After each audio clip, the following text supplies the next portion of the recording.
Jamais sans la grâce, une dévotion matinale qui vous connecte à la pensée de Dieu et vous donne la provision du ciel au quotidien. Une nouvelle journée, une nouvelle provision.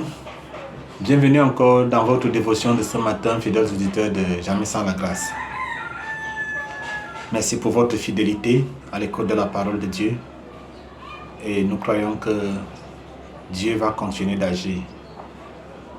Nous lui demandons aussi de nous aider à nous confier en lui en toutes circonstances. Amen.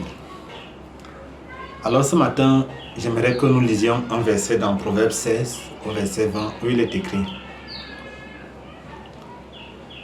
celui qui réfléchit sur les choses trouve le bonheur, et celui qui se confie en l'Éternel est heureux. Apparemment, c'est un contraste que l'auteur de ce proverbe nous montre. Et réfléchir sur les choses, c'est les examiner, c'est les évaluer, peut-être même rentrer dans des thèmes de probabilité pour pouvoir faire des simulations. Ok, si je fais comme ça, voilà les résultats. Et si je prends cet autre chemin, voilà ça à quoi je vais aboutir. Et ça peut nous pousser même à des projections. Ok, donc d'ici 5 ans, voilà ce que je pourrais faire, voilà ce que je pourrais atteindre, voilà ce que je pourrais devenir. Là, on réfléchit et ça va nous pousser même peut-être dans des partenariats. Ok, pour ça, je dois m'allier à tel pour avoir tel autre. Ou encore de ceux de qui on va se dissocier. Que si je veux atteindre tel objectif, il faut que je me dissocie de telle personne, ainsi de suite. La Bible nous dit qu'on va trouver le bonheur. On va le trouver au bout de cette réflexion. Cependant, Dieu veut nous proposer autre chose de meilleur. Il dit, celui qui se confie maintenant à l'Éternel est heureux. Pensez avec moi que vous êtes retrouvé en pleine forêt équatoriale, avec votre enfant de 5 ans, et subitement vous êtes devant un lion, c'est votre enfant qui fait face au lion. Vous convenez que son premier réflexe serait de dire « Oh papa, oh maman » et de recourir à vous. Parce qu'il se confie en vous. Il sait que vous êtes tout puissant, que vous pouvez vaincre le lion, les mains nues, alors qu'il n'a même pas vérifié si vous pouvez faire du mal à une chèvre. Mais maintenant, pourquoi on ne se confie pas? On ne se confie pas parce qu'on n'est pas sûr que l'autre peut faire, ou du moins comme nous on veut. Non, quand on refuse de se confier dans, ça veut dire qu'on veut prendre les rênes de la chose, on veut prendre les commandes, on veut gérer soi-même. C'est pourquoi on ne confie pas. Une responsabilité qui est délicate, on veut la gérer soi-même. Mais Dieu, dans sa sagesse infinie, nous dit que telle voie paraît droite à l'homme, mais son issue, c'est la mort. Et on ne sait pas de quoi il fait le lendemain. Mais Dieu, lui, connaît tout. Il connaît aujourd'hui, il connaît hier et il connaît demain.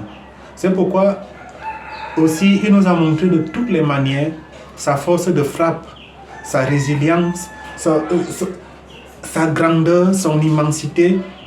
Il est juste incomparable. Il est sans nom, on ne peut pas le qualifier. Nos noms sont petits et nos mots faibles pour qualifier ce qu'il est ou encore ce qu'il peut.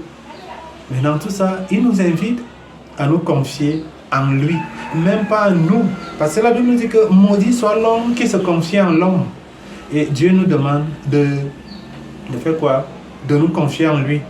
De nous confier en ses méthodes. L'amour, c'est sa méthode. L'amour, c'est son moyen.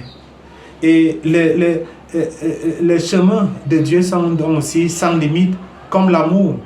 L'amour n'a pas de limite. Jésus va pousser le bouchon. Il va dire, aimez vos ennemis. On pourrait se dire, oui, on serait cool, on serait gentil avec ceux qu'on aime, nos amis, oui, c'est avec lesquels on va souvent au restaurant, ceux qui nous apprécient, ceux qui partagent nos points de vue, notre façon de faire. Oui, ça là, on va les aimer. Bon, et les autres là, dans tous les cas, ils ont pris leur chemin, moi aussi je prends le mien. Mais Jésus va plus loin dire, aimez vos ennemis. Et se confier en cette parole, ça peut paraître difficile à l'homme. L'homme va dire, non, je vais prendre mon chemin. Je vais prendre mon chemin, je vais maintenant haïr mon ennemi, dans tous les cas, il est mon ennemi déjà. Mon frère, ma soeur, cette semaine, nous avons surtout parlé des moyens de Dieu, des méthodes de Dieu. Et ce soir, nous voulons donc finir ça en parlant de la confiance en Dieu, qui est donc son point culminant. Pour commencer avec Dieu, nous lui avons fait confiance que c'est par son Fils que nous pouvons être sauvés. C'est pourquoi nous sommes devenus ses enfants. Et il nous appelle à continuer dans cette marche, dans cette confiance en lui, dans toutes les circonstances de notre vie et pendant tous les moments, qu'ils soient hauts ou qu'ils soient bas. Que Dieu nous bénisse. Si vous avez aimé cette émission, parlez-en à vos amis. Parlez-leur du message de la grâce et de ce qu'il fait dans vos vies. Pour un sujet de prière, une question ou pour devenir partenaire, contactez-nous au 00229 94 75 80 20. Que Dieu vous bénisse et à la prochaine. En attendant, pensez avec Dieu.